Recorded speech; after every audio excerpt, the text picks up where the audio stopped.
ఎక్కువసేపు చెప్పను, చాలా చిన్న షార్ట్ మెసేజ్. దేవుని పరిశుద్ధ గ్రంథములో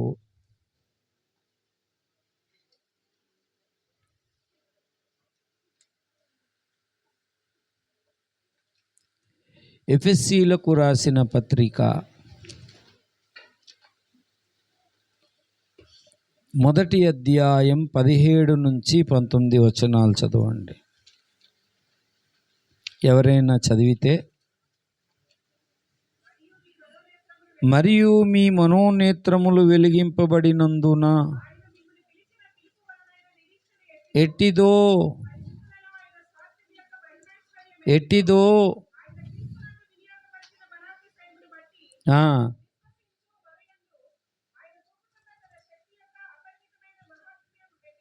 మహాత్మ్యము నెట్టిదో.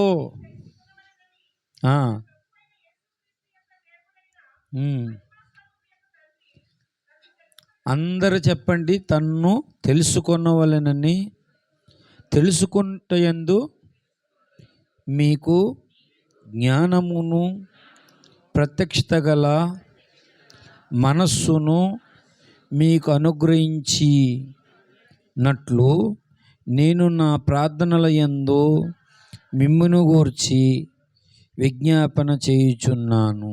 ప్రార్థన చేసుకుందాం. ఈరోజు చిన్న వాక్యాన్నే మనం చెప్పుకుందాం. మరి అది ఎంతవరకు విస్తరిస్తుందో నా కంట్రోల్లో ఉండదు. అది కానీ సాధ్యమైనంతవరకు చిన్నదే చెప్పడానికి ప్రయత్నం చేస్తాను నేను. నమ్మవా నువ్వు? ప్రేమ కలిగిన తండ్రి, సర్వశక్తిమంతుడు అయిన దేవా, చదువుకున్న వాక్య భాగమును దీవించి దర్శించి విరిచి దేవా మా మనోనేత్రాలు తెరిచి మీ సత్యాన్ని ప్రత్యక్షపరచండి. నాతో మాతో అందరితో మాట్లాడండి దేవా. కృప చూపించండి నాయన, సహాయము దయచేయండి. చదువుకున్న వాక్య భాగములో నుంచి నాయన నువ్వు అనంతమైన విషయాలను మీరు తెలియజేయగలరు తండ్రి. మీ నామాన్ని హెచ్చించి గణపరుచుకోమని యేసయ్య దివ్యనామమున అడిగి వేడుకొనుచున్నాము తండ్రి, ఆమేన్. దేవుని సంగమా, దేవుడు తన్ను తెలుసుకోవాలని ప్రతి వ్యక్తికి దేవుడు జ్ఞానాన్ని ఇస్తున్నాడు, ప్రత్యక్షతనిస్తున్నాడని దీని అర్థం. ఇది ఆ జ్ఞానము ప్రత్యక్షత లేకపోతే దేవుని పిలుపు, దేవుని మహత్యమును, దేవుని బలాతిశయం ఏవి అర్థం కావు మనకి. మన మనోనేత్రాలు బాప్తిస్మ సమయాన దేవుడు వెలిగించాడు. దేవునికి స్తోత్రం కలుగును గాక. బాప్తిజం పొందిన వాళ్ళందరికీ తలలో ఉన్న నేత్రాలు, మనకి 4 కళ్ళు ఉన్నాయి. 4 కళ్ళు అంటే కలద్దాలు కాదు. 4 కళ్ళు అంటే అర్థం ఏంటంటే తలలో ఉన్న నేత్రాలని జ్ఞానికి కన్నులు ఎక్కడుంటాయి? తలలో ఉంటాయని ప్రసంగి చెప్పాడు. అవి వెలిగింపబడినప్పుడు మనకు తన జ్ఞానము ప్రత్యక్షత ఇచ్చినప్పుడు మనకు అర్థమవుతుంది. లేకపోతే దేవుని కోసం నువ్వెంత డిగ్రీలు చదివినా దేవుడు అర్థం అవడు నీకు. ఎంత చదువుకున్నా సరే అర్థం కాడు. ఎందుకు అంటే దేనికో సంబంధించి దేవుడు మాట్లాడాడు. ఇది ఒక దగ్గర ఎందుకు తెలుసుకోవాలి అనే ప్రశ్న వచ్చిందంటే ఎక్కడో దాని తాలూకా ప్రాబ్లం ఏదో ఉంది. తెలుసుకోమంటున్నాడు అంటే ఏదో ప్రాబ్లం అయింది. చాలా విషయాలు ఉంటాయి బైబిల్లో. తెలుసుకోవాలంటే ప్రాబ్లం అయింది. ఏంటి ప్రాబ్లం అయింది అంటే దేవునికి వచ్చే, సంఘానికి వచ్చే విశ్వాసుల్లో చాలామంది ఎంత ప్రాబ్లమేటిక్గా ఉన్నారంటే, ఎగ్జాంపుల్ గలతీ సంఘము. గలతీలు చూడండి 3వ అధ్యాయం 4వ అధ్యాయం. ఒక ప్రాబ్లం ఉంది వాళ్ళకి, మామూలు ప్రాబ్లం కాదు. ఏంటా ప్రాబ్లము? 8లో ఆ కాలం అయితే ఆ కాలమందైతే మీరు దేవుని అంటే దేవుణ్ణి తెలుసుకున్నవారే. ఎరగని వారంటే అర్థం ఏంటి? తెలుసుకున్నవారని అర్థం. అంటే దేవుడు పర్యాయ పదాలు ఉంటాయి. ఎరుగుట, తెలుసుకొనుట. ఎరగని వారై నిజముగా దేవుళ్ళు కాని వారి కొరకు మీరు దాసులై ఉన్నారు. ఇప్పుడు మీరు దేవుణ్ణి ఎరిగిన వారును దేవుని చేత ఎరగబడిన వారును దేవుని చేత ఎరగబడిన వారన్న స్టేజ్లోకి వచ్చినప్పుడు వీళ్ళు ఏం జరిగిందంటే ప్రాబ్లం చూడండి. ఒక ప్రాబ్లం ఉంది బైబిల్లో. ఒక సంఘం, ఆ సంఘం పేరేం పేరు? గలతీ. దాన్ని ఎవరు సువార్త చేసి పునాది వేశారంటే పౌలు భక్తుడు. వీళ్ళెంత భయంకరమైన స్థితిలో ఉన్నారంటే, ఒకప్పుడు ఒక కాలంలో అంటే మనం దేవుని తెలియని కాలం ఒకటి ఉంటుంది, దేవుని తెలిసిన కాలం ఒకటి ఉంటుంది. దేవుని తెలిసిన కాలంలో దేవుణ్ణి తెలుసుకున్నాం, ఎరిగాము.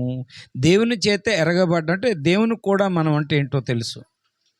కానీ ఒక స్టేజ్ వచ్చేట విచిత్రం ఏంటంటే ఏమైపోయారంటే, దేవుని తెలుసుకొని కూడా మళ్ళా బలహీనమైన వాటికి, నిష్ప్రయోజమైన వాటి మూలపాఠాలు తట్టుకు మళ్ళా దాసులు అయ్యారంట. అది ప్రాబ్లం. గలతీ సంఘంలో జరిగింది మన సంఘంలో జరగదని గ్యారంటీ ఏంటి? మనలో చాలామంది ఇలాగే ఉన్నారు. దేవుని తెలుసు కూడా ఇంకా నిష్ప్రయోజనమైన వాటి కొరకు, ఇంకా బలహీనమైన వాటి కొరకు దాసులై జీవిస్తున్నారు. అవి నిష్ప్రయోజనమైనవి. చాలా నిష్ప్రయోజనమైన వాటి కొరకు విలువిస్తున్నారు చాలామంది విలువిస్తున్నారు నిష్ప్రయోజనమైన వాటి కొరకు. నిష్ప్రయోజనమైనవి ఏంటంటే ఇతరుల విషయాలు మనకు అనవసరం. నిష్ప్రయోజనం ఏంటంటే దేవుని బిడ్డలారా, మళ్ళా చెప్తున్నాను, నిష్ప్రయోజనం అంతా కూడా సెల్లో పెట్టాడు. ఆ నిష్ప్రయోజనమైనవి మాకు తెలిసిన బంధువుల్లో కూడా చూసి, వాడు మొత్తం 9 లక్షలు మొత్తం గేమ్ ఆడేశాడు. నిష్ప్రయోజనం. అది గేమ్ వల్ల ఏమీ లేదు. మొదట ఆడినప్పుడు 2 లక్షలు వచ్చింది. కాకినాడలోని రాగంపేట రంగయ్యనాయుడు వీధిలో వాళ్ళు ఉంటారు. 1 లక్ష వచ్చింది ఆడాడు, 2 లక్షలు వచ్చింది ఆడాడు, అలా మళ్ళీ 2 లక్షలు ఆగేశాడు. మళ్ళీ వచ్చి 9 లక్షల వరకు వెళ్ళిపోయి వాళ్ళమ్మ మంచి ఎంప్లాయ్. వాళ్ళమ్మ ఏం చేశాడు, వాళ్ళమ్మకి ఎక్కడ తెలుస్తుందని తెల్లవారు ఊరేసుకొని చచ్చిపోయాడు. ఇంత హైట్ ఉంటాడు, చాలా హైట్ ఉంటాడు బాబు. నిష్ప్రయోజనమైన వాటి కొరకు తిరుగుతున్నాడు. ఈ లోక విషయాల్లో తిరగడం కూడా, ఈ లోకమే నిష్ప్రయోజనం అన్నాడు దేవుడు. శరీర క్రియలు నిష్ప్రయోజనం అన్నాడు దేవుడు. వ్యర్థమే. నిష్ప్రయోజనం అన్నా వ్యర్థమైనవన్న ఒకటే. వాటి కొరకు అప్పుడప్పుడు విశ్వాసులు అంటే వాటి కొరకు ప్రాకులాడుతున్నారు వీళ్ళు. దేవుని తెలియక ముందు చేసేవంటే ఒక అర్థం ఉంది. ఆ కాలంలో దేవుని తెలిసిన తర్వాత కూడా అందులోనే నువ్వు దేవుని పక్కన పెట్టి అదే యావతోటి ఉంటే, దానికే దాసులైతే ఇక ప్రయోజనం ఏముందంటే ఏమీ లేదు. నేను అలాగే నడుస్తానండి, ఏదో దేవునిలోకి వచ్చాను, నాకు నచ్చినట్టు నడుస్తానంటే ఒక నష్టం ఉంది. ఒక తీరని నిత్యత్వం అంతా బాధపడాలి. ఏంటా నష్టం అంటే, గలతీయులకు దేవుని స్వరూపము పోయింది వీళ్ళు. చూడండి కిందన అదే అధ్యాయంకి అలాగ వచ్చేటప్పుడు పౌలు ఎంత ప్రసవేదన పడుతున్నాడు చూడండి. 19లో, నా పిల్లలారా, మరలా ప్రసవేదన అంటే ఒకసారి మరలా అన్నాడంటే ఇంతకుముందు ఏమయ్యాడు? ప్రసవేదన పడ్డాడు వాళ్ళ కొరకు. అంటే ఏమైపోయింది? లోపల ఏమైపోయింది? వీళ్ళు మళ్ళా మూలతో అంటే లోకములో మూలపాఠాలు ఏంటంటే దినాలు చూస్తున్నారు, వీళ్ళు మాసాలు చూస్తున్నారు, సంవత్సరాలు చూస్తున్నారు. క్రైస్తవుడికి దినాలు, మాసాలు, సంవత్సరాలు ఏంటండి? వీళ్ళు చేసిన పని. ఒకప్పుడు ఎలాంటి సాక్ష్యం తెలుసా వీళ్ళు? పౌలు కన్నులు అడిగితే ఓడబెరికి ఇచ్చే సాక్ష్యం ఉంది వీళ్ళకి. పౌలుని ఎలాగంటే దేవదూత వలె, యేసు వలె అంగీకరించారు వీళ్ళు. అలాంటి వాళ్ళు ఏమైపోయారంటే ఇప్పుడు స్వరూపం పోయింది, వీళ్ళు క్రీస్తు స్వరూపం పోయింది. చాలా భయంకరమైన, ఎందుకంటే దేవుళ్ళు కాని వారికి అలాగ అయ్యారంటే ఒక అర్థం ఉంది. దేవుని నమ్మి కూడా, అందుకనే ఎఫెసీ పత్రికలో ఆ మాట చెప్పాడు. ఏమంటే దేవుణ్ణి తెలుసుకునేటప్పుడు ఏంటంటే ఆ వ్యక్తి జ్ఞానవంతుడు, జ్ఞానం లేనుడు ఈ స్థితికి వస్తాడు. జ్ఞానం లేనివాడు ఈ స్థితికి వస్తాడు. మధ్యలో ఏమైందంటే అజ్ఞానుల్లా తయారయ్యారు.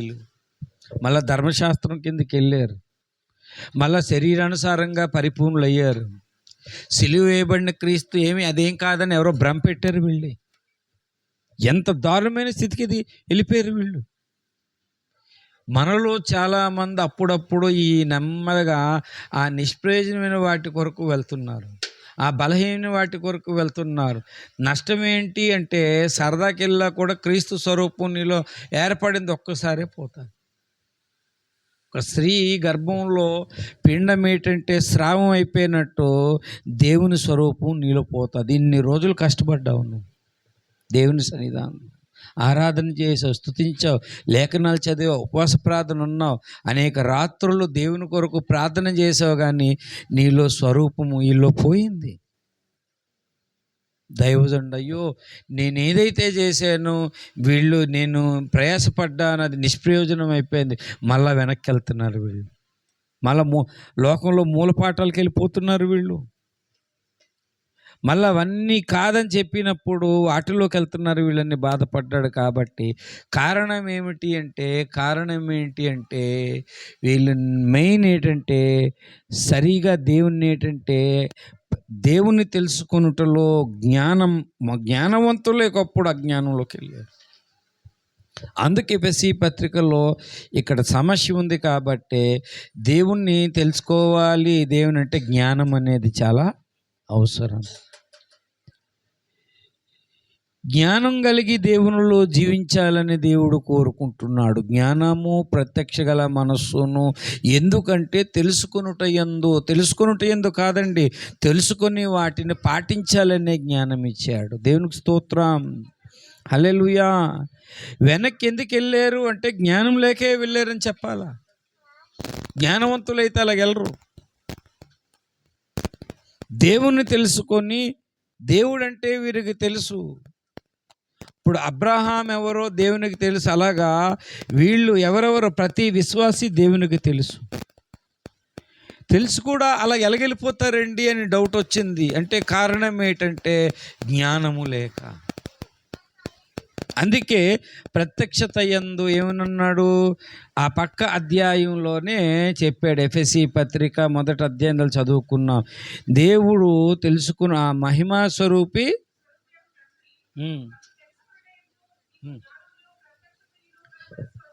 అందుకు అనుగ్రహించాడు. దేవునికి స్తోత్రం కలుగునుగాక, హల్లెలూయా.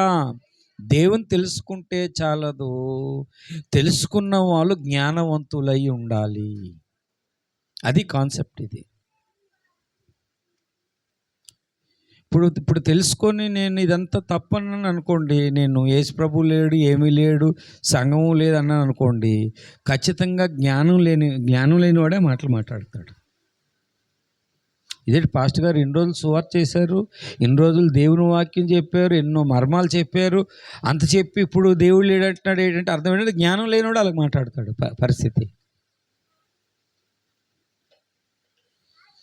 దేవుణ్ణి తెలుసుకోవాలని దేవుని బిడలారా బైబిల్లో 2-3 ఎగ్జాంపుల్స్ చూపిస్తాను చూడండి. దేవుణ్ణి తెలుసుకోవాలని దేవుడు జ్ఞానం అనేది ఇస్తాడు. దేవునికి స్తోత్రం.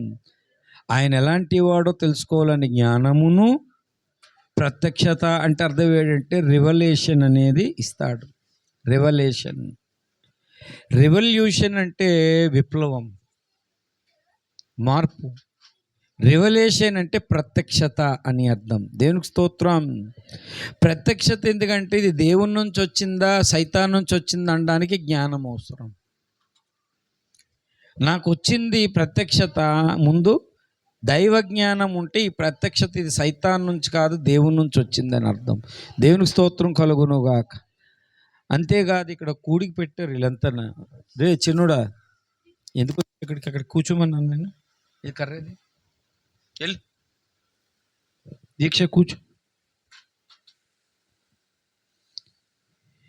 ఈనాడు మనలో దేవుని బిడలారా, ఈ దేవుణ్ణి తెలుసుకోవడానికి ఎలా తెలుసుకోగలము?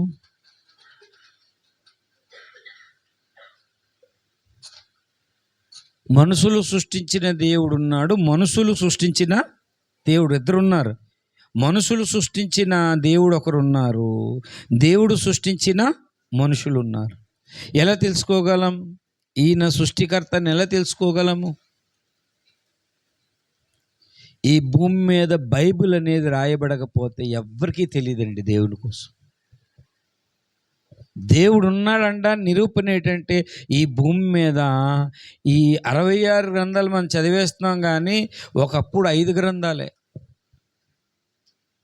ఎక్కడ? ఆదికాండం, నిర్గమ, లేవియా, సంఖ్య, ద్వితీయోపదేశ, అదే ధర్మశాస్త్రం ఉండేది. ఆ తర్వాత మళ్ళా వీళ్ళందరూ కాలాన్ని బట్టి చూస్తే, కాలాన్ని బట్టి ఒక్కొక్క గ్రంథం సంకలనమైంది. వాళ్ళని ఒక్కొక్క గ్రంథం సంకలనమైంది కాలాన్ని బట్టి. ఎంత టైం పట్టిందంటే మన చేతికి రావడానికి బైబిల్ 66 గ్రంథాలు 1600 సంవత్సరాలు. ఇప్పుడు 66 అనే సంఖ్య దేవుడు పెట్టాడు. దేవునికి స్తోత్రం. ఎంత అద్భుతమండి! బైబిల్ 66 ఎందుకు, 67 ఎందుకు లేదంటే, 67 ఉండకూడదు. ఒక ఆరేమో ఆదాము, ఒక ఆరేమో కడపటి ఆదాము. 6 కలిస్తే టోటల్ చేస్తే ఎంత అవుతుంది? 12 విడదీసి మళ్ళా 1, 2 కలిస్తే 3. మళ్ళీ దేవుడు త్రిత్వమై ఉన్నాడు. బైబిల్ దేవుని సంఖ్య చూడండి ఎంత అద్భుతం. అరమరిక అనేది ఎంత అద్భుతంగా దేవుడు రాయించాడు. ఒక ఆదాము మహిమను పోగొట్టుకున్నాడు, ఇంకొక ఆదాము ఆ మహిమని ఇవ్వడానికి వచ్చాడు. దేవునికి స్తోత్రం. అందుకు ప్రవక్తలను పంపించాడని. ఈ 66 గ్రంథాలు కానీ మన చేతిలో లేకపోతే దేవుణ్ణి మనకు తెలియదు, అర్థం కాదు. ఈ గ్రంథము ఉండాలి, దేవుడిచ్చిన జ్ఞానము, ప్రత్యక్షత ఉండాలి. రోజు నీ ప్రార్థనలో నువ్వు ప్రార్థన చేయవలసింది ఏంటంటే, దేవా నాకు జ్ఞానం, పైనుండి వచ్చే జ్ఞానము, దైవ ప్రత్యక్షత నాకు దయచేయమని ప్రార్థన చేయాలి. దేవునికి స్తోత్రం కలుగునుగాక. దైవ ప్రత్యక్షత లేకపోతే దేవుని బిడలారా, అంత్య దినాలలో ఈ గలతీ సంఘంలో అయిపోతావని చాలా భయంకరంగా. ఒక కాలంలో నువ్వు దేవుడు అంటే నీకు తెలియదు, ఇంకో కాలంలో దేవుడు తెలుసు కూడా దేవునికి తగినట్లు నడవలేవు. నీవు అలా నడవలేదు. వీళ్ళు జ్ఞానం లేకుండా బ్రతికేవనుకో ఏమవుతుంది తెలుసా? జ్ఞానం లేకుండా బ్రతికితే మళ్ళా బలహీనమైన వాటి వైపు వెళ్తావు. జ్ఞానం లేకుండా ఉందనుకోండి, మళ్ళా నిష్ప్రయోజమైన వాటికి వెళ్తావు. నెమ్మదిగా నీలోంచి ఏమైపోతుంది? క్రీస్తు స్వరూప్యం నెమ్మదిగా ఏమైపోతుంది? లోపల ఆ స్త్రీకి గర్భములో పిండము స్రావం అయిపోయినట్టు నీలో నెమ్మదిగా ఏసై పోలికపోతుంది. ఎంత ప్రమాదం! అందుకే మోషే దేవుడికి చూడండి, మోషే దేవుడు ఇద్దరు సంభాషణ జరిగినప్పుడు మోషే ఏమంటున్నాడో తెలుసా? నిర్గమాకాండం 33:17 చూడండి. నిర్గమాకాండం 33:17. ఏంట? యెహోవా నీవు చెప్పిన మాట చొప్పున నీ మీద నాకు కటాక్షం కలిగినది. యెహోవా నువ్వు చెప్పిన ప్రకారంగా నేను చేస్తాను.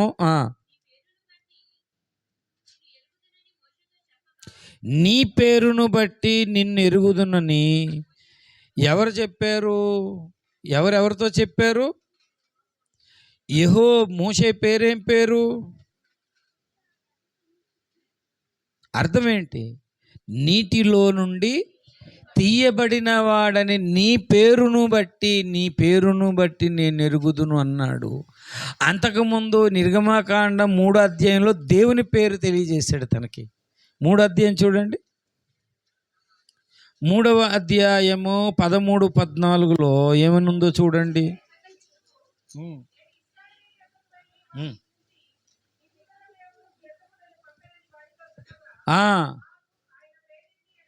మోషేని దేవుడు పంపించినప్పుడు అక్కడ ఉన్న వాళ్ళు దేవుడు నన్ను పంపించారంటే అడుగుతారా లేదా? ఇశ్రాయేలు జనం ఆయన పేరేం పేరని నేనేం చెప్పాలంటే ఆయన ఏమన్నాడు,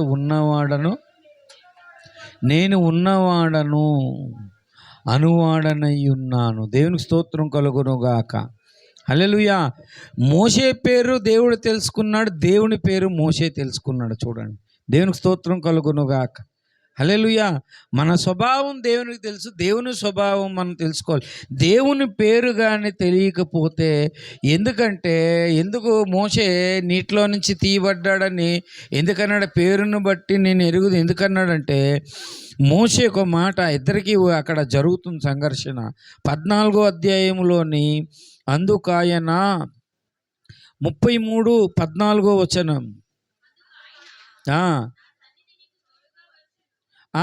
నీకు విశ్రాంతి కలగజేయనగా నాతో నీ సన్నిధి రాని ఎడలా అని ఇలాగ దేవుని బిడ్డలారు ఇది చెప్పుకుంటూ యెహోవా నువ్వు చెప్పిన మాట చొప్పున చేసేదంటే, దేవుని సన్నిధి ఎవరికి తోడుంటుంది అంటే దేవుని స్వభావము తెలుసుకున్న వారికి. దేవుని స్తోత్రం. హల్లెలూయా. ఇంతసేపు నేను ఇది ఇలా చెప్పడానికి కారణం ఏంటంటే, మోషే దేవుని స్వభావాన్ని తెలుసుకున్నాడు. పేరేంటంటే అర్థం ఏంటి? స్వభావం. ఏంటా స్వభావం? దేవుడు నా చుట్టూరు ఉంటాడు, నీటి ఊటలు లేనప్పుడు కూడా ఉంటాడు, కాలం వెనక్కి వెళ్ళినా ఉంటాడు. ఎందుకంటే ఉన్నవాడని అన్నాడు కదా, ఉన్నవాడని అనే మాట అన్నాడు కదా. ఇక్కడ దేవుడు లేడని నేను ఏది పడితే చేస్తే దేవుడు చూస్తున్నాడు. దేవుడు ఉన్నవాడు అని స్వభావం తెలుసుకున్నప్పుడు నేనే తప్పు చేసినా సరే ఆయన తెలుస్తుంది. ఇది మోషే అంటే దేవుని స్వభావం తెలుసుకున్నవాడు తప్పు చేయలేడు. చుట్టూ ఉంటాడు దేవుడు, ఉన్నవాడు. ఏదైనా ఆయన అనగలుగుతాడు, అనువాడు అని. ఈ విషయములన్నీ కలుగునుగాక అంటే కలిగాయి కదా.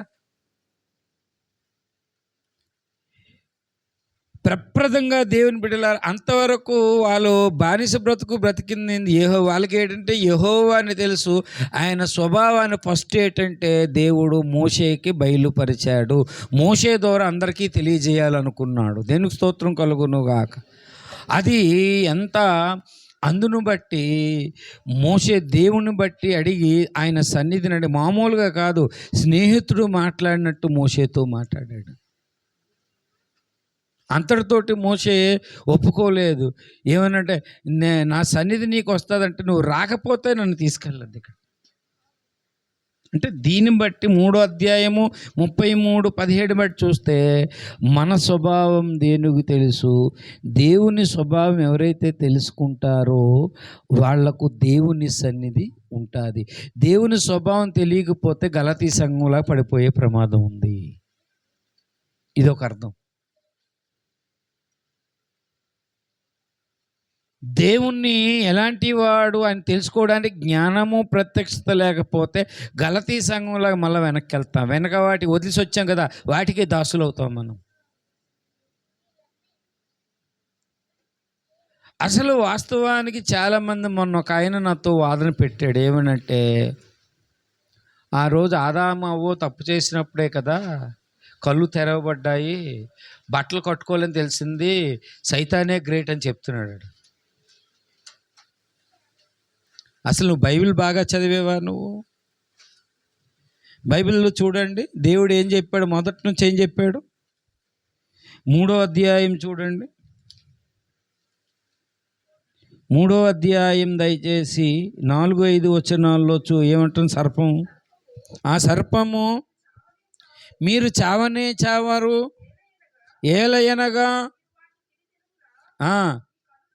మీ కన్నులు తెరవబడతాయి, మీరు మంచి చెడ్డలు ఎరిగిన వారై దేవతల వలె ఉందురు.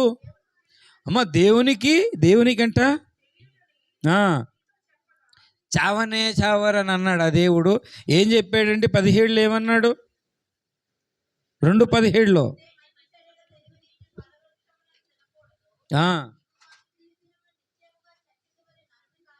నీవు వాటి తిని దినమున నిత్య దేవుడు చచ్చేదని అన్నాడు. చావని అబద్ధం చెప్తాడేంటిడు? మీ కన్నులు తెరవబడతాయని. వాస్తవానికి దేవుని బిడలారా, ఆదాము అవ్వలు వాళ్ళు దిగంబరులని వాళ్ళకు తెలియదండి. ఎందుకంటే దేవుడు మహిమతో వాళ్ళని కప్పాడు. దేవుడు అంతకుముందు మహిమ ఉంది ఏదైనా తోటలో. ఈ పండు కారణంగానే వీళ్ళు మంచి చెడ్డలు తెలియనిచ్చి పండు తిన్నారు. ఇది తినకముందు, సైతానుగాడు రాకముందు దేవుడు ఏం చెప్పాడో చూడండి. అంతకుముందు వచ్చును 15వ వచనంలో ఏమన్నాడు చూడండి.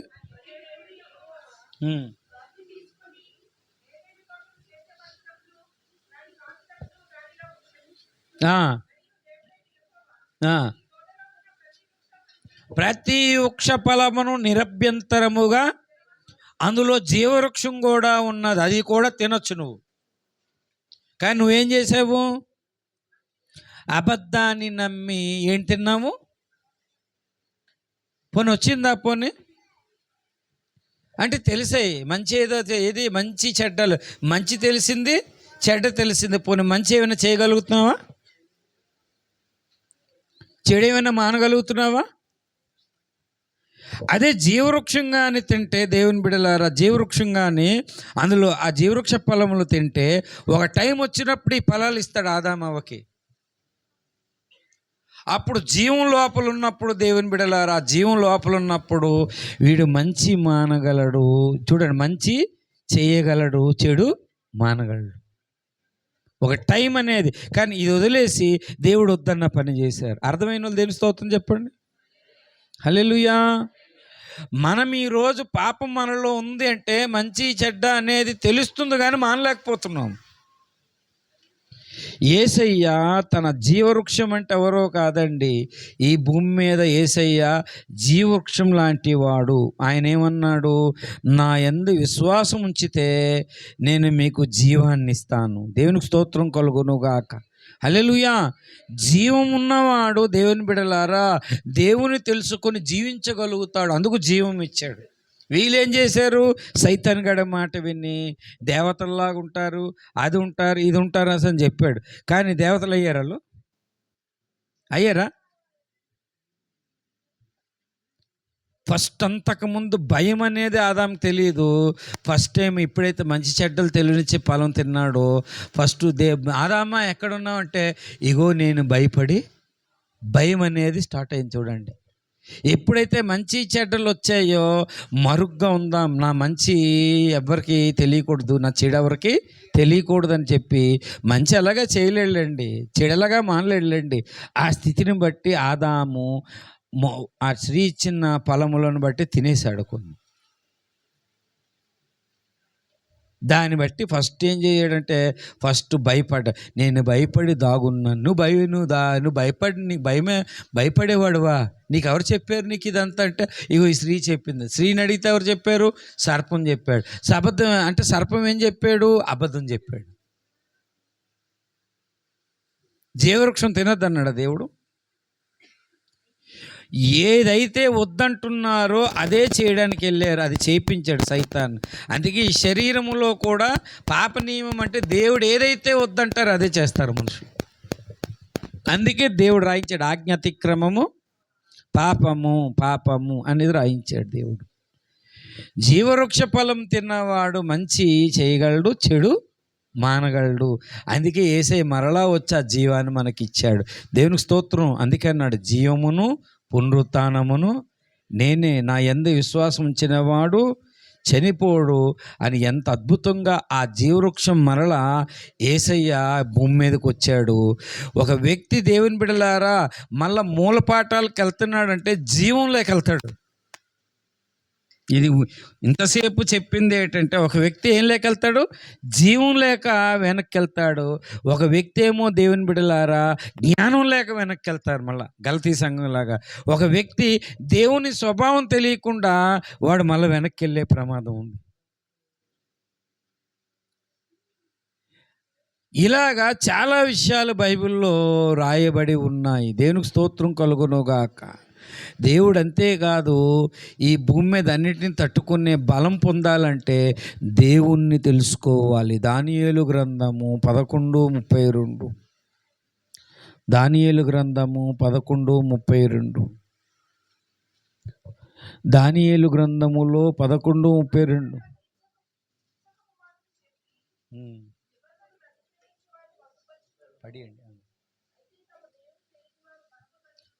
తమ దేవుని ఎరుగు వారు ఎవరైతే దేవుని తెలుసుకుంటారో బలము కలిగి ఉంటారు.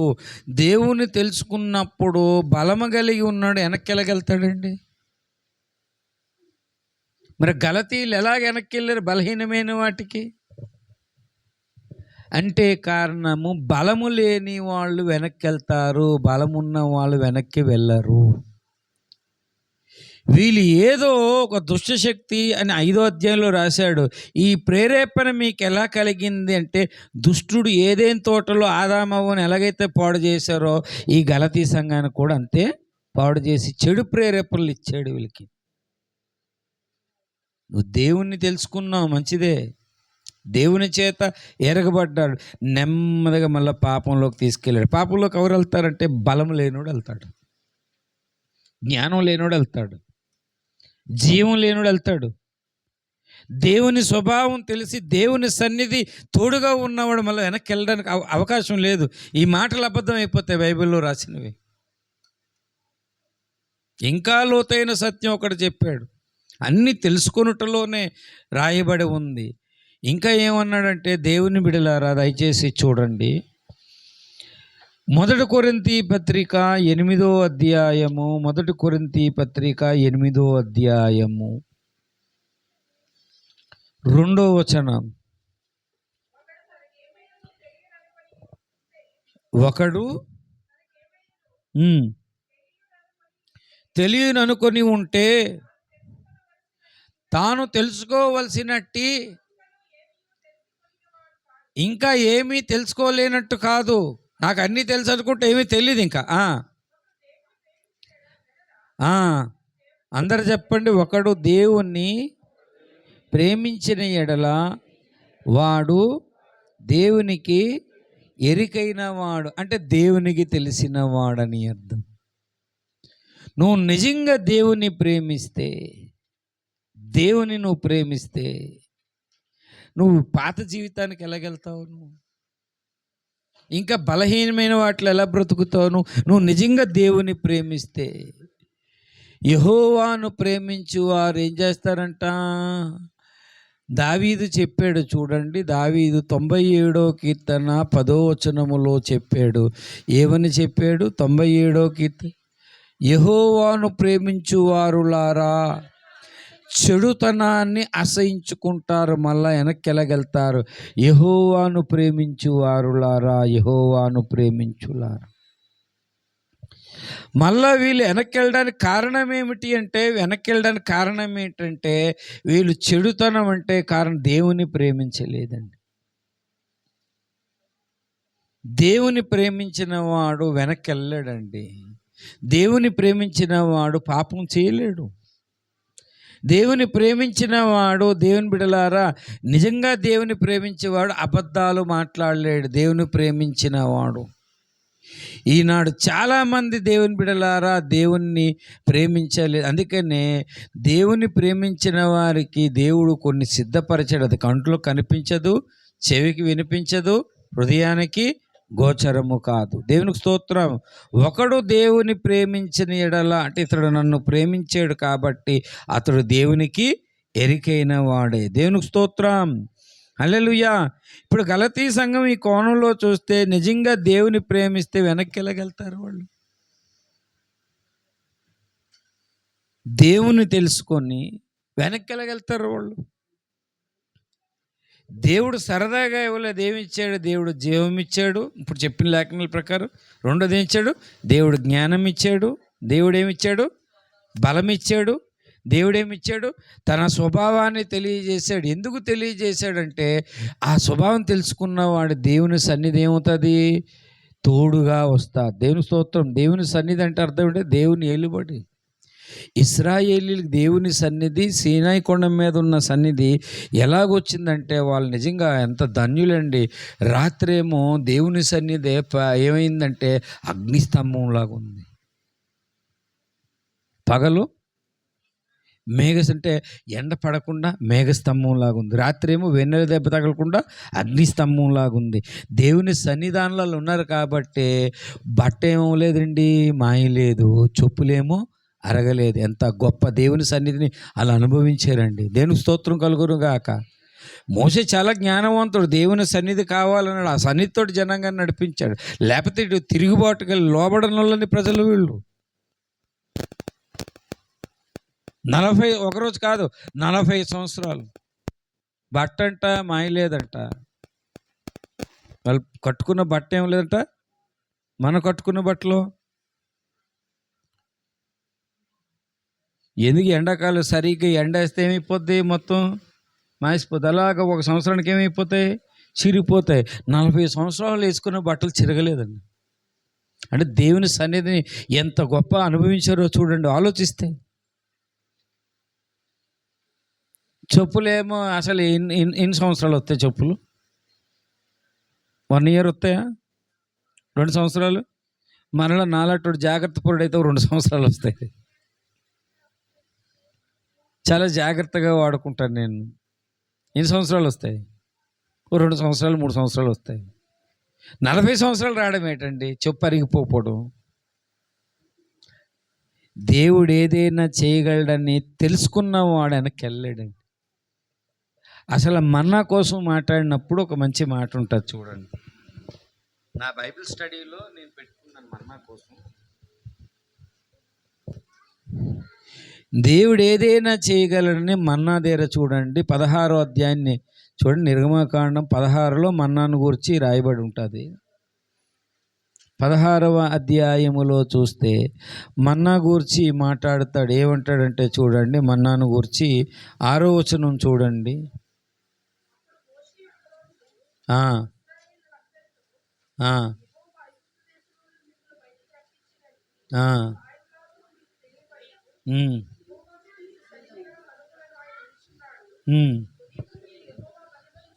4వ వచనంలో అన్నాడు, ఇదిగో నేను ఆకాశము నుండి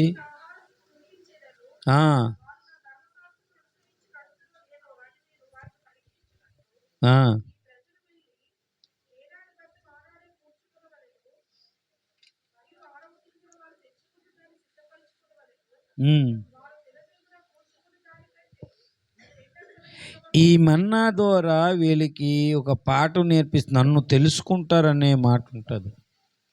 నన్ను వీళ్ళు తెలుసుకుంటారు మన్నా ద్వారా. ఏంటంటే చూడండి, ద్వితీయోపదేశ కాండం 8:8లో ఈ మన్నా వెనుకాతల దేవుడు వాళ్ళని ఏం చేస్తున్నాడంట. 8:2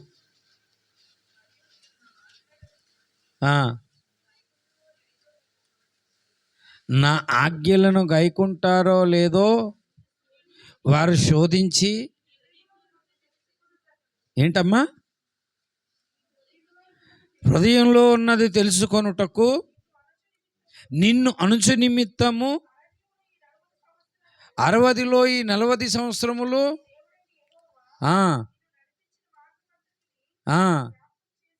నడిపించిన మార్గమంతటిని నువ్వు జ్ఞాపకం చేసుకోండి. అంటే నీ హృదయంలో ఏముందో తెలుసుకోవాలని 40 సంవత్సరాలు దేవుడికి అంత అవసరం అండి. నిన్ను అణుచు నిమిత్తం అనిచాడంట 40 సంవత్సరాలు. ఎవరైతే అణిగి మణిగి ఉన్నారో, లోబడి ఉన్నారో వాళ్ళు ప్రవేశించారండి కనాను దేశం. ఈ మన్నా 40 సంవత్సరాలు వెనకాతలు ఏంటంటే దేవుడు తెల్లవారే లేయిస్తారా లేదా, మళ్ళీ శనివారం సబ్బాతు దినం దాటేటప్పుడు వెంటనే 2 రోజులకి కూర్చేసుకోవాలి మళ్ళా, లేకపోతే అది కంపు కొడుతుంది పట్టుకొని. శుక్రవారం వరకు ఏ రోజు ఆ రోజు ఇచ్చిన దేవుడు మళ్ళా శనివారం అనేది వాళ్ళు ఏ పని చేయకూడదు, ముందుగానే శుక్రవారం ఇచ్చాడు 2 రోజులకి. దీని వెనకాతలు ఏంటంటే వీళ్ళు అనుసరించి నడుస్తారా లేదా, వీళ్ళు హృదయాల దేవుని తెలుసుకోవాలని చెప్పి అణుచు నిమిత్తం అన్నాడు. ఏమన్నాడు, అనిచేడు దేవుడు. ఎంత అణిగి మణిగి నీ ఉంటావో దేవునిలోనని చెప్పి తెలుసుకున్నట్లు, అలాగని వీళ్ళు దేవుని తెలుసుకున్నట్లు. మన్నా వెనకాతలున్న ఎందుకింత మన్నా ఇవ్వడం, ఇదంతా ఇవ్వడం మానేయచ్చు కదంటే వీళ్ళు ఏం చేశారంటే దేవుణ్ణి శోధించారు. వీళ్ళు ఆకాశం నుంచి అలాగా మాంసం పడేది వాళ్ళకి, పూరేళ్ళు. 40 సంవత్సరాలు వీళ్ళు పోషించాడు. వీళ్ళేం చేశాడంటే ఇచ్చాడు కానీ క్షీణత కలగజేశాడు. వీళ్ళు సొనుగులకు, వీళ్ళు విసుగులకు. దేవుని తెలుసుకోవడం వెనకాతల దేవుని బిడలారా, దేవుడు మనలను తెలుసుకుంటాడు. ఏమని తెలుసుకుంటాడంటే ఇతడు లోబడుతున్నాడా లేదా అనే దానికి. అందుకు దేవుడు ఏం చేస్తాడంటే మనకు జ్ఞానం అనేది ఇస్తాడు. దేవుని జ్ఞానంతో ఎంతవరకు దేవుని సంతోషపెడుతున్నాను. ఇప్పుడు ఉదాహరణకు దేవుడు బాగా కష్టాలు పెట్టాడండి, బాగా ఇబ్బందులు పెట్టాడు మనల్ని. అప్పుడు భార్యని భర్త కష్టపెట్టాడు అనుకోండి, భార్య ఏమనుకోవాలి? కష్టమైనా నష్టమైనా నా భర్తే కదా అని దేవుణ్ణి అలాగ అనుకోవాలి మనం. ఆయన నన్ను చంపినా బ్రతికించినా ఆయనే కదా, ఇంకా ఆయన నుంచి నేను ఎక్కడికి వెళ్ళిపోతానని ఒక భార్య అనుకోలేదు.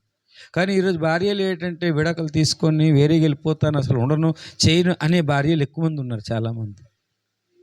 వద్దు, మీరొద్దు. కానీ భక్తులు దేవుని బిడ్డలారా, దేవుడు ఎన్ని బాధలు పెట్టాడు, ఎన్ని కష్టాలు పెట్టాడు, ఎన్ని శ్రమలు పెట్టాడు, అయినా సరే ఎక్కడికి వెళ్తానన్న భర్త నేను సృష్టించినవాడు నీకు, పోనీ వేరే వాళ్ళు ఉన్నారా అంటే లేదు. ఎక్కడికి వెళ్ళిపోతాను నేను? కష్టమైన నష్టమైన సృష్టికర్త ఉంటానని భక్తుల్లా బ్రతికారండి. దేవునికి స్తోత్రం కలుగును గాక. అలా బ్రతికి దేవుణ్ణి తెలుసుకొని మళ్ళీ వెనక్కి వెళ్ళలేదు వాళ్ళు. ఈ గలతీ సంఘం వల్ల కాదు, వెనక్కి వెళ్ళిపోయారు. కాబట్టి దేవుని బిడ్డలారా, దేవుణ్ణి తెలుసుకున్న వాళ్ళు అంటే అర్థం ఏంటంటే దేవుణ్ణి అందరం మన మనోనేత్రాలు వెలిగింపబడిన తర్వాత మనకి మొట్టమొదటి ఏముండాలి? జ్ఞానము, ప్రత్యక్షత. రెండోది ఆదికాండ ప్రకారము జీవం అనేది ఉండాలి. చెడు మానాలన్నా మంచి చేయాలన్నా జీవం అనేది మనకు ఉండాలి. మూడోది దేవుని బిడ్డలారా, దేవుని స్వభావాన్ని బట్టి తెలుసుకోవాలి. ఆయన కూడా మనల్ని తెలుసుకుంటాడు. 3, 4వది తమ దేవుని ఎరుగువారు బలము కలిగి దేవుని బిడ్డలారా పడిపోకుండా ఆయన బలం మనకు అవసరం. సైతాను కూడా మనల్ని పడగొట్టకుండా తొట్టిల్లకుండా ఉండాలంటే దేవుని బలం మనకి కావాలి. అంతేకాదు ఈ భూమి మీద దేనికన్నా ఎక్కువగా ప్రాముఖ్యత ఇవ్వకూడదు. దేవుని కన్నా దేనికి ఎక్కువ ప్రాముఖ్యత ఇవ్వకూడదు. దేవుణ్ణే ప్రేమించాలి. ఇవన్నీ ఉన్నవాడు దేవుని బిడలారా దేవుణ్ణి ఎరిగి దేవుని కొరకు నిలబడతాడు. ఆ పరలోకంలో ఉన్నత బహుమానానికి యోగ్యుడవుతాడు. అందుకు దేవుని బిడలారా సహవాసానికి రండి, ప్రార్థనలకు రండి అని చెప్తాను. ఎందుకంటే ఆ ప్రార్థన ద్వారా కాస్త జ్ఞానం వస్తుందేమో, కాస్త జీవం వస్తుందేమో, కాస్త బలం వస్తుందేమో, కాస్త దేవుని స్వభావం తెలుసుకుంటారేమో, కాస్త దేవుని ప్రేమించే అనుభవం వస్తుందేమో. ఇవన్నీ ఎందుకు దేవుని బిడ్డలారని మళ్ళీ వెనక్కి వెళ్ళడానికి వీల్లేదు. ఇశ్రాయేలీలు ఎర్ర సముద్రం దాటారు. దాటిన తర్వాత మోషే మేము నీతో రా, ముందుకు వెనక్కి వెళ్ళిపోతామంటే సముద్రం దారిస్తుందా? ఇస్తుందా? సముద్రం దారిస్తుంది? ఎర్ర సముద్రం వాడు వెళ్తే ముందుకెళ్ళాలి, కానీ వెనక్కి వెళ్తే ఏమైపోతాడు? చచ్చిపోయే ప్రమాదం ఉంది. దేవుడు అంత జ్ఞాని, ప్రేమ. ఆయన ప్రేమ ఏంటి అంటే వీడు ముందుకే కొనసాగాలి కానీ వెనక్కి కొనసాగకూడదని యోర్దాను నదిని ఎర్ర సముద్రాన్ని పెట్టి ఉంచాడు. వెనక్కి వెళ్ళిపోతాడేమో. ఐగుప్తులోనే బాగుండేది, మేము మంచి ఆహారం తిన్నారు. వీళ్ళు ఎంత అబద్ధమండి. మంచి కీరదోస తిన్నాం, ఇది తిన్నాం అని ఏవేవో చెప్తారు. ఐగుప్తులో మాకు అలా పెట్టారు. ఐగుప్తులో మోషే ఎంటర్ అయితే నుంచి అంతవరకు ఆ మట్టితో తచ్చాడు, కీలది ఇచ్చేవారు, గడ్డది ఇచ్చేవాడు, అది వానిసారు. మోసేని తిట్టుకొని ఉంటాడు, ఈయన అనవసరంగా దాపురించాడు రా బాబు. ఇప్పుడు ఏంటంటే అది ఎలా తెచ్చుకోవాలన్నా మోసే మీద వాళ్ళు చాలా కోపం అయిపోయి ఉంటారు. కానీ దేవుడు ఏం చేయలేదు, తన ప్రజల్ని కనికరించి ఆ ఫరో బారిన బయటికి విడిపించాడు. దేవునికి స్తోత్రం కలుగును గాక. హల్లెలూయా, హల్లెలూయా. ఈనాడు సంఘంలో ఉన్న వాళ్ళందరూ చాలా రోజులను చూస్తున్నాను జ్ఞానం సంపాదించట్లేదు. పనికిమాలిన జ్ఞానాలు ఉన్నాయండి. ఆ జ్ఞానాలు తక్కువ లేదు, మళ్ళీ అందులోని పిహెచ్డీలు చేశారు చాలామంది. పనికిమాల జ్ఞానం కోసం నేను మాట్లాడలేదు. పైనుండి వచ్చే జ్ఞానం. జ్ఞానము ప్రత్యక్షత గల మనస్సు ఉన్నవాడు, దేవుని జీవాన్ని పొందినవాడు, తమ దేవుని ఎరుగువారు బలము కలిగిన వాడు, దేవుని స్వభావాన్ని తెలుసుకున్నవాడు, దేవుని ప్రేమించిన వాడు, వాడు వెనక్కి ప్రసక్తి లేదు. ఇది వాక్య సారాంశం మనకు తెలియజేస్తుంది. గలతీ సంఘం అలాగ వెళ్ళిందంటే అర్థం ఏంటంటే వాళ్ళ జ్ఞానం లేని వారై.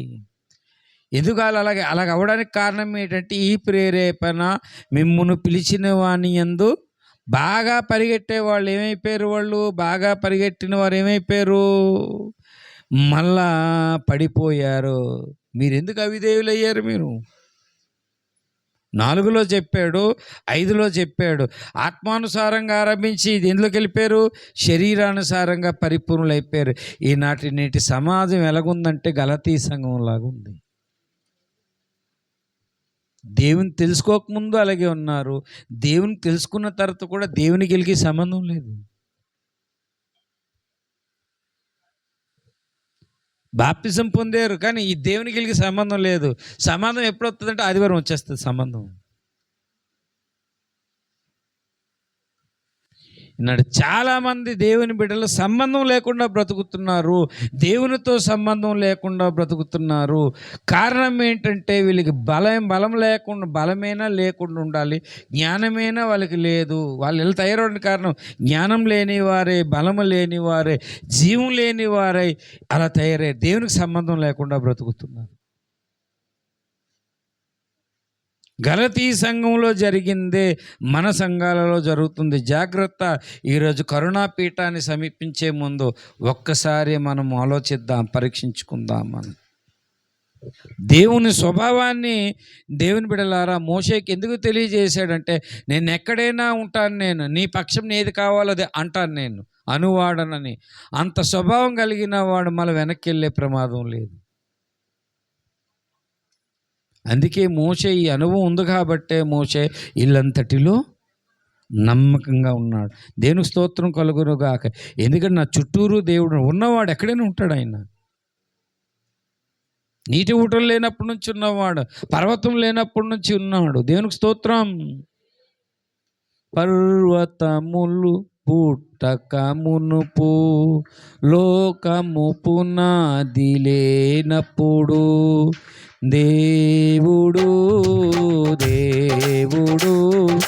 యేసే దేవుడు, మన దేవుడు యేసే దేవుడు. హల్లెలూయా హల్లెలూయా హల్లెలూయా హల్లెలూయా హల్లెలూయా హల్లెలూయా హల్లెలూయా. తరతరాలలో, యుగ యుగాలలో, జగ జగాలలో దేవుడు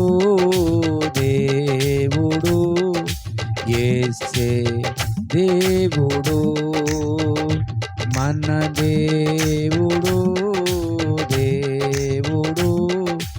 యేసే దేవుడు.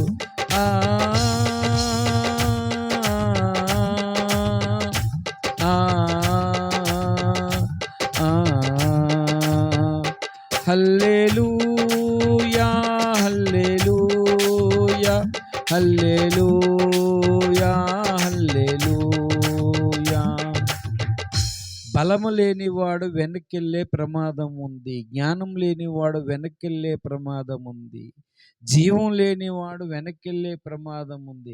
దేవుని బిడ్డలారా, సన్నిధి తోడుగా ఉండాలంటే దేవుని స్వభావం తెలుసుకోవాలి. అందుకనే దేవుడు తెలుసుకున్నట్టును బట్టి ఏం చేశాడంటే, మహిమా స్వరూపి అయిన ఆయనను తెలుసుకోవాలని జ్ఞానము, ప్రత్యక్ష గల మనస్సు అనుగ్రహిస్తే అది ఎవరైతే ఆ జ్ఞానము, ఆ నీతి, దేవుని బిడ్డలారా ఆ జీవాన్ని పొందుకుంటారో, దేవుని కొరకు ముందుకెళ్తారే, స్ట్రాంగ్‌గా ఉంటారు తప్ప, నిష్ప్రయోజనమైన వాటి, బలహీన వాటి దాసులవ్వరు. దేనికి దాసులవుతారు? ఈనాడు దేవునికి దాసులు లేరు. కొంతమంది తిండికి దాసులు. వీళ్ళు మూలపాఠాలు, లోకంలో ఏ మూలపాఠాలే ఉన్నాయంటే దినాలు చూడడం, మాసాలు చూడడం, ఇవి చూడడం, అవి చూడడం, అలాంటిటికి మళ్ళీ వెనక్కెళ్ళారు మళ్ళా. కానీ బైబిల్ చెప్పింది, దేవుడు ఆదికాండములో దినములన్నీ చేసినవన్నీ మంచివేనండి మనకి. ఒక దినములో అంధకారంలో వెలుగు కలుగునుగా కన్న దేవుడు ప్రతి దినము మంచిదేనండి. ఆ లెక్కన చూసుకున్నా సరే, నేను ఆ లెక్కనే చూసుకుంటాను నేను. ఒక ఆయన క్రైస్తవుడే. టైం చూసుకొని ఇప్పుడు రాహుకాలం వస్తుంది, మీరు బయటికెళ్ళకండి అనేసానండి. ఈ ఎండాకాలంలో 2:30 అయితే వెళ్ళడం మానేని ఈడు రాహుకాలం కోసం వెయిట్ చేస్తామా పట్టుకొని. ఆడే కాలంలో ఉన్నాడంటే ఎండాకాలంలో ఈడు పోయే కాలంలో ఉన్నాడు ఆడు పట్టుకొని ఈ రాహు, కేతు అని. ఆ మధ్యలో వెళ్ళి నల్లపిల్లి వచ్చిందనుకోండి ఏటి చేస్తాడు? మళ్ళా ముందుకెళ్తాడు, నల్లపిల్లి వచ్చింది ఏటి చేస్తాడు ఈడు? కావాలని 7గురిని పెట్టి నల్లపిల్లిని తోస్తాను నేను ముందుకి. ఏం చేస్తాడు ఆడు? అంటే అలాంటి ఆచారాలకెళ్ళారు వెనకాతలకి. ఈనాడు క్రైస్తవ సమాజం ఏంటో తెలీదు గానీ, అగాపే సంఘం పెదవాల్టేరుకు వచ్చినోళ్ళు దేవుడేంటో నీకు తెలిసింది. నీకోసం గూడా దేవునికి తెలుసు. కానీ దేవునికి, నాకు దేవుడు తెలియలేనట్టు నువ్వు బ్రతుకుతున్నావు. అలాంటి బ్రతుకుందేమో నీలో. అది హెచ్చరిక. గలతీయులు అలాగైపోయారు. మళ్ళా దేవునికి దాసులైన వాళ్ళు ఒకేసారి దేవుని వదిలేసి ఈ లోకానికి దాసులయ్యారు. ఈ లోక పాఠాలకు దాసులయ్యారు. ఈ లోకంలో ఉన్న పరిస్థితులకు దాసులు.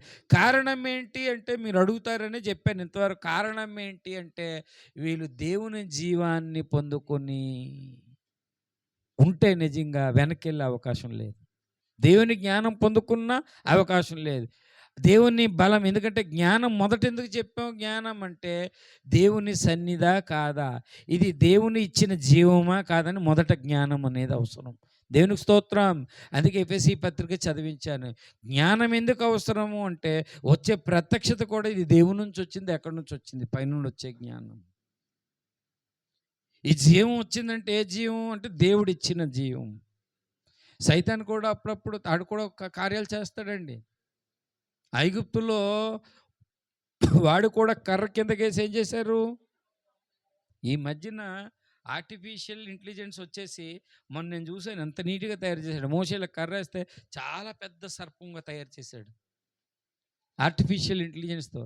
వాళ్ళు కర్రలేస్తే అయ్యి సర్పాలొచ్చాయి. కానీ విచిత్రం ఏంటంటే, మోషే సర్పం అన్ని సర్పాలను మింగేసింది.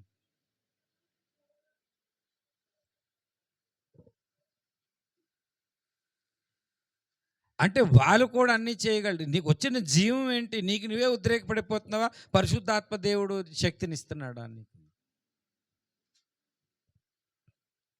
పరిశుద్ధాత్మ దేవుడికి పోలిక ఏంటంటే జీవనది. దేవునికి స్తోత్రం. హల్లెలూయా. జీవనది అని బైబిల్ ఎక్కడైనా ఉందా? బైబిల్ ఎక్కడైనా ఉందా? హెచ్‌కేఎల్ గ్రంథంలో హెచ్‌కేఎల్ గ్రంథంలో నది అనేది, నదీ ప్రవాహం ఉంటుంది. జీవనది అని ఎక్కడేం లేదంటే, ఒక వ్యక్తి చనిపోయిన వాడిని మరలా బ్రతికించడానికే పరిశుద్ధాత్మ దేవుడు ఈ భూమి మీద పని చేస్తున్నాడు కాబట్టి జీవనదితో పోల్చాడు ఆయన. ఎందుకు జీవనదితో పోల్చాడంటే, పదం లేదు కానీ భావం ఉంది. ఏంటంటే, నా యందు విశ్వాసం ఉంచిన వాడు కడుపులో ఏమన్నాడండి? నదులు ఏం చేస్తాడు? బిగ్గరగా, జీవనదులు అనలేదు. ఏమన్నాడు? వాళ్ళలో నదులు. యోహాను సువార్తలో చెప్పాడు. యోహాను సువార్తలో అది పొందబోయే ఆత్మను గూర్చని చెప్పాడు. దేవునికి స్తోత్రం కలుగునుగాక. హల్లెలూయా. ఉంది అలా జీవజలములు అన్నాడు, జీవనది అనలేదు. జీవజలములు పారునన్నాడు, బిగ్గరగా చెప్పాడు. దేవునికి స్తోత్రం కలుగునుగాక. హల్లెలూయా. యోహాను సువార్తల అంటే అర్థం, తాను పొందబోయే ఆత్మను గూర్చి అక్కడ చెప్పాడు. దేవునికి స్తోత్రం. కాబట్టి దేవుని బిడ్డలారా, వెనక్కి వెళ్ళకోకుండా ఉండాలంటే సహవాసానికి రావాలి. మళ్ళీ చెప్తున్నాను, సహవాసానికి రావాలి. రానున్న దినాల్లో చాలా జిమ్మికులు చేస్తాడు అంతిమ అబద్ధ క్రీస్తు వాడు. కొంతమంది అలాంటివి చూసి వెనక్కి వెళ్ళిపోతారు. వెనక్కి వెళ్ళకుండా దేవుని కొరకే బ్రతకాలంటే రోజు దేవుని జీవాన్ని పొందు, దేవుని జ్ఞానం పొందు, దేవుని బలం పొందు, దేవుని దేవుని సన్నిధిని నువ్వు అనుభవించాలి. అంతేకాదు, నువ్వు దేవుని ప్రేమించిన అనుభవం ఉంటే నువ్వు మళ్ళా వెనక ఇటుకేం ఉండలేవు, దాసులు కాలేవు, దేవునికే దాసులమవుతాము. అందును బట్టి అన్నాడు పౌలన్నాడు, మీరు దేవునికి దాసులైనందున దేవుడు ఏం చేస్తాడు, పరిశుద్ధ కలుగుటయే ఫలమనేసాడు. దేవునికి దాసులు కానివాడు పరిశుద్ధతలో ఉండడు. ఎక్కడుంది? రోమాపత్రికలో 6వ అధ్యాయంలో ఎందుకు దేవునికి దాసులు అవ్వాలి? ఇంత ఈ జ్ఞానం అంటే అతడు పరిశుద్ధ జీవితం జీవించగలుగుతాడు. చూడండి, రోమాపత్రిక 6వ అధ్యాయంలో ఎక్కడుంది? 19.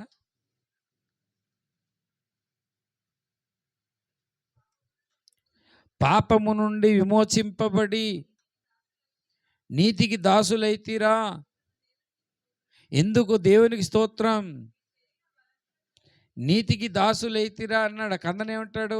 అప్పటి క్రియల వల్ల మీకేం ఫలము కలిగేను అని చెప్పి, పరిశుద్ధత కలుగుటే ఫలం అని ఎక్కడుంది? 22 22 చదువు. విమోచింపబడి దేవునికి దాసులైనందున. అంటే వీళ్ళు ఏమైపోయారంటే అపవిత్రులైపోయారు. గలతీ సంఘము దేవునికి దాసులు కాదు, మూలపాఠాలకు వెళ్ళి అపవిత్రులైపోయారు. అలాంటి అపవిత్రమైన బ్రతుకులు మనకు వద్దు. దేవునికి దాసులు అవుదాం. దాసులు అవ్వడానికి ఎంత జ్ఞానం కావాలండి. దేవునికి దాసులు అవ్వడం. అందుకన్నాడు, ఏమన్నాడు? ప్రయాసపడి మోస్తున్న సమస్త జనులారా నా ఎద్దుకు రండి. ఏంటో, నా ఎద్దుకు రండి కలుగు చేతును. అంతేనా? మరి కాడి సంగతి లేదా? కాడి మోయాలని సంగతి లేదా? నా కాడి సులువుగాను. అంటే దేవుడు రండి అని చెప్పిన దేవుడు కాడి మోపాడు, భారం మోపాడు. దేవుని కాడి కింద లేకపోతే మనం దేనికో దాసులైపోతాం, అపవిత్రులైపోయే ప్రమాదం ఉంది. ఆ కాడి మోయడమే మనకు క్షేమము. దేవునికి స్తోత్రం. అంటే యవ్వనస్తులు అవుతున్న కొలది వాళ్ళకి శ్రమను పెడతారు. అందుకే విలాప వాక్యాలు యవ్వనస్తులు కాడి మోయటం, కాడి మోయాలని విలాప వాక్యాల్లో రాశాడు. కాడి మోయిట మేలంటే శ్రమలు ఉంటేనే వాడు భవిష్యత్తులో మంచి వృద్ధిలోకి వస్తాడు. కాబట్టి దేవుని బిడ్డలారా, మనం దేవుని సన్నిధికి వచ్చి బలము పొంది, జ్ఞానము పొంది, దేవుని ప్రేమను నేర్చుకుంటే మనం దేవునికి దాసులై మనం ఎలాంటి జీవితం జీవిస్తాం? పరిశుద్ధ జీవితం జీవిస్తాం.